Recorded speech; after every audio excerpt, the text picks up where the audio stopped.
Монголын системд иргэдээс ирсэн түгээмэл асуултуудыг хүргэхээр бэлдсэн байна.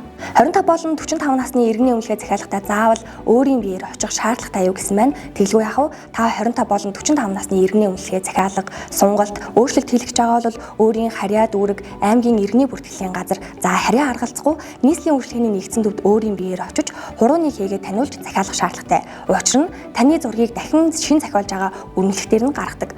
Мөн иргэн та Монголын системд өөрийн бүртгэлээрээ нэвтэрч өөр хүний иргэний өмнөх захиалах боломжгүй гэдгийг анхаараарай.